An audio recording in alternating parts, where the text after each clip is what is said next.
তারেক রহমানকে ভারতের কূটনীতিবিদরা, রাজনীতিবিদরা, গবেষকরা, বুদ্ধিজীবীরা কেন ধন্যবাদ দিচ্ছেন? এজন্যই ধন্যবাদ দিচ্ছে যে তারেক রহমান সেই পূর্বের সংবিধানের উপরেই রাষ্ট্র পরিচালনা করছে। তারেক রহমানের এই পূর্বের রাষ্ট্র পরিচালনা করা বা পূর্বের সংবিধানের উপরে রাষ্ট্র পরিচালনা করাতে ভারত অত্যন্ত খুশি হয়েছে। আপনি যদি শোনেন যে 2 মাস পরে এই সরকারকে অবৈধ ঘোষণা করা হচ্ছে, তাহলে অবাক হওয়ার কিছু নাই।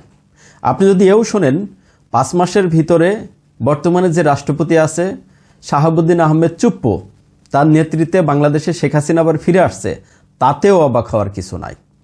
আপনি যদি এও শোনেন যে শেখ হাসিনা বাংলাদেশের এখনও বৈধ প্রধানমন্ত্রী রয়েছে, সেটি ঘোষণা দেওয়া হচ্ছে এবং সেই ঘোষণা নিয়েই তিনি বাংলাদেশে আবার সরকার পরিচালনা করতে আসছে, তাতেও অবাক হওয়ার কিছু নাই।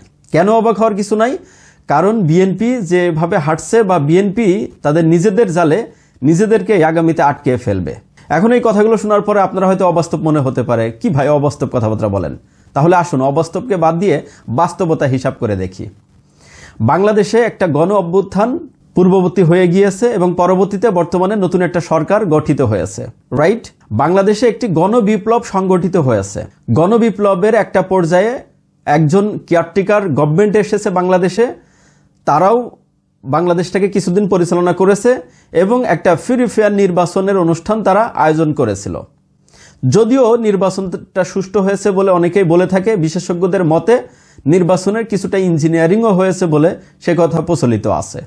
এর মধ্যে থেকে গণবিপ্লবের পরবর্তী সময়ে যে সরকার গঠিত হয়েছে, সেই সরকার গঠিত হওয়ার আগে 2টি ভোট অনুষ্ঠিত হয়েছে। সে পর্যন্ত ঠিক আছে। একটি ভোট হলো যে কারা রাষ্ট্র পরিচালনা করার দায়িত্ব পাবে, কে সর্বোচ্চ সংখ্যাগরিষ্ঠতা পাবে, সেই মূলত বাংলাদেশের সরকার প্রধানের দায়িত্ব পাবে এবং বাংলাদেশ পরিচালনা করার দায়িত্ব পাবে। সেই হিসাবে দেখা যাচ্ছে যে বিএনপি সংখ্যাগরিষ্ঠতা পেয়েছে এবং বিএনপি ক্ষমতায় এসেছে। ঠিক ওই একই ভোটে আরও একটা ভোট দেওয়া হয়েছিল, তা হলো গণভোট, যেটাকে হ্যানা ভোট বলা হয়ে থাকে, বা সংবিধান সংস্কারের একটি ভোট দেওয়া হয়েছিল। সংবিধান সংস্কারের পক্ষে ভোট পড়েছে অ্যারাউন্ড সব মিলিয়ে প্রায় 70%। অপরদিকে দেখা যাচ্ছে যে সংখ্যাগরিষ্ঠতা পাওয়ার পরপরই বিএনপির নেতাকর্মীরা তারা সংসদ শপথ গ্রহণ করলেও সংবিধান পরিবর্তনের পরিষদে শপথ গ্রহণ করেন নাই তারা এখনো। তারা আইনের জটিলতা দেখিয়ে, সংবিধানের জটিলতা দেখিয়ে কি বলেছে সেটাকে স্থগিত করা হয়েছে বর্তমানে, এবং সেই 72-73-এর সংবিধানের উপরে বাংলাদেশ সরকার পরিচালিত হচ্ছে বর্তমান সরকার, রাইট? এ পর্যন্ত ঠিক আছে? তো 72-73-এর সংবিধান আপনি যদি মানতে চান, তাহলে সেই সংবিধানের উপরে শেখ হাসিনা প্রাইম মিনিস্টার হয়েছিল। সেই হিসাব করলে দেখা যাচ্ছে যে শেখ হাসিনা যখন গণ অভ্যুত্থানের 5 তারিখে বাংলাদেশ ছেড়ে ভারতে চলে যায়, ভারতে যাওয়ার পরে তিনি ওই মুহূর্তে আমরা সার্বক্ষণিক যে পত্রপত্রিকায়, গণমাধ্যম, টেলিভিশন চ্যানেলে আমরা বারবারই একটা কথা আলোচনায় আনছিলাম, তা হলো যে শেখ হাসিনা আসলে পদত্যাগ করেছে কিনা। তো এই বর্তমানে যে আমাদের রাষ্ট্রপতি আছে শাহাবুদ্দিন আহমেদ চুপ্পু, তিনি বললেন কি যে শেখ হাসিনা তিনি পদত্যাগপত্র আমার কাছে জমা দিয়ে তারপরে চলে গিয়েছে। সে সময় তিনি স্বীকার করলেন। এর পরবর্তী সময়ে শেখ হাসিনা আবার ভারত থেকে কি বলল যে মিথ্যা কথা, আমি কোনো পদত্যাগ করি নাই, আমি কোনো পদত্যাগপত্রে সই করি নাই, এখনো পর্যন্ত আমি বাংলাদেশের গণতান্ত্রিক বা যে সংবিধান আমরা রচনা করেছি বা যে সংবিধান রয়েছে বাংলাদেশের 72-73, সেই সংবিধানের উপরে এখনো পর্যন্ত আমি বাংলাদেশের রানিং প্রাইম মিনিস্টার। অপরদিকে শাহাবুদ্দিন চুপ্পু সেই সময় আবার ওই কথাকে তালও দিলেন। তাহলে একজনের মুখে দ্বিচারিত বক্তব্য আমরা দেখতে পেলাম। তাহলে ওই হিসাব করতে গেলে আজ বর্তমানে বিএনপি যে ক্ষমতা গ্রহণ করেছে এবং ক্ষমতা গ্রহণ করার পরে যে সংবিধানের উপরে বিএনপি কার্যাবলী পরিচালনা করছে, সেই সংবিধানে তো পুরো বিএনপি অবৈধ ঘোষণা হয়ে যায়। একটা দেশের রানিং প্রাইম মিনিস্টার থাকা অবস্থায় আবার প্রাইম মিনিস্টার তো হতে পারে না। এবং এদিক দেখেন, এখন বর্তমানে বিএনপি বলছে যে গণভোটের পক্ষে সংবিধানে হাত দিতে গেলে সংসদে এটাকে পাশ করাইতে হবে। আমরা বৈধতা দিতে চাই, তাহলে আইনের জটিলতা আছে, তাই এটাকে কি করা হলো, আদালতে পাঠানো হলো এবং আদালতে পাঠিয়ে এটা এখন আদালতের উপরে ঝুলিয়ে রাখা হয়েছে। তো আদালতে যদি গণভোটকে আদালতে পাঠানো হয়, তাহলে এই যে এমপি ভোট হয়েছে, সরকারি ভোট হয়েছে, সেটা কেন বৈধতা দেওয়া হলো? গণভোটও যেই সিস্টেমে হয়েছে, পার্লামেন্টারি সদস্য নির্বাচনও সেই একই সিস্টেমে হয়েছে।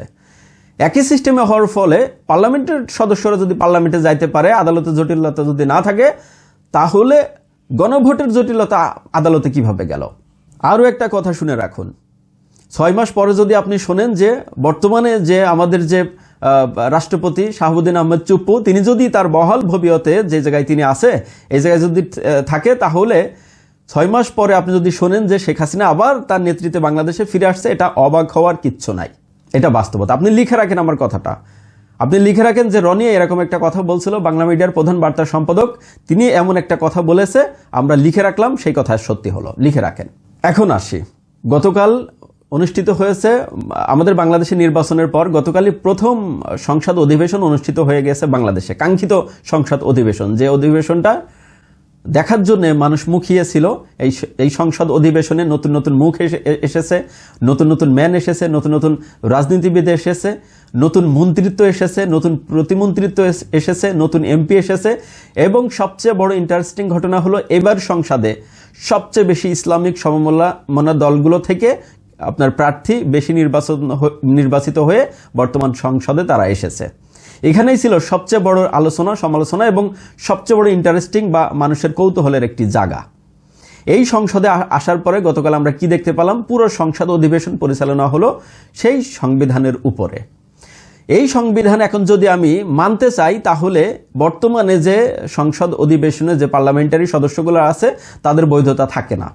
সাবেক প্রাইম মিনিস্টারের যদি এই সংসদে তিনি যদি আসলে পদত্যাগ না করে থাকে, তিনি যদি এখনও বাংলাদেশের প্রাইম মিনিস্টার বহাল থাকে, তাহলে তিনি যেরকম বৈধ প্রাইম মিনিস্টার হয়ে যাবে এদেশে, তার যে সমস্ত মন্ত্রী, এমপি এবং প্রতিমন্ত্রীরা ছিল তারাও বৈধ হয়ে যাবে। তাহলে ওই সংবিধান হিসাব করতে গেলে এই যে গণ অভ্যুত্থান হয়েছে বাংলাদেশে, সেই গণ অভ্যুত্থানের কোনো মূল্য কিন্তু থাকলো না যদি সেই সংবিধান থেকে থাকে। কারণ যে সংবিধানের উপরে বিএনপি বলছে যে এই সংবিধান পরিবর্তন করতে গেলে আইনের জটিলতা আছে, তাই গণভোটকে তারা তোয়াক্কা না করে গণভোটকে তারা আদালতে ঝুলিয়ে দিল, ঠিক একই হিসেব করলে বর্তমান তাহলে পার্লামেন্টও অবৈধ ঘোষণা হয়ে যাবে এবং সাবেক প্রাইম মিনিস্টার সহ আওয়ামী লীগের যে নেতা মন্ত্রীরা আছে তারা এই সংসদে আবার বৈধ হয়ে যাবে। কারণ হলো তাদের তো এখনো মেয়াদকাল রয়েছে। এখন আপনি গণ অভ্যুত্থানকে মূল্যায়ন করছেন না, অথচ গণ অভ্যুত্থানের সুবিধা নিচ্ছেন। এই গণ অভ্যুত্থানের মাধ্যমে যে সরকার বিতাড়িত হয়েছে, তারপরে আপনি নতুন সরকার গঠন করছেন, মানুষের ভোটে নির্বাচিত হয়ে সংসদ সদস্য হয়েছেন, অথচ সংবিধান পরিবর্তনের জন্য মানুষ যে ভোটটা দিয়েছে সেখানে আপনি সেটাকে আবার আদালতে ঝুলিয়ে দিচ্ছেন। এটা তো হতে পারে না।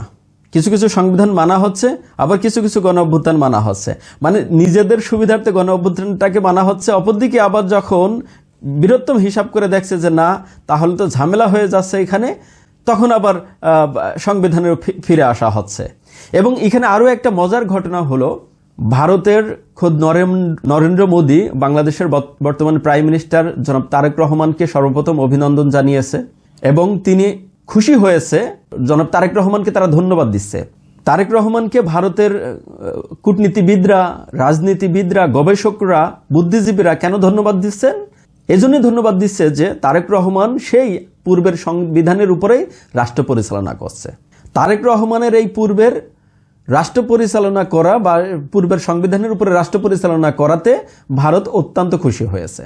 তাহলে এই সংবিধান যদি আপনার বাংলাদেশে থাকে, সেই সংবিধানের উপরে যে শেখ হাসিনা বা আওয়ামী লীগের নেতাকর্মীরা বা বর্তমানে যে রাষ্ট্রপতি রয়েছে, যিনি শেখ হাসিনার সময়েও রাষ্ট্রপতি ছিল, শেখ হাসিনা যাকে নিয়োগ দিয়েই রাষ্ট্রপতি বানিয়েছে, সেই রাষ্ট্রপতি যদি তার বহাল ভবিষ্যতে থাকে, সেই রাষ্ট্রপতির নেতৃত্বে আবারও যে আওয়ামী লীগ তথা শেখ হাসিনা বাংলাদেশে ফিরবে না, এটা আপনি কিভাবে গ্যারান্টি দিচ্ছেন?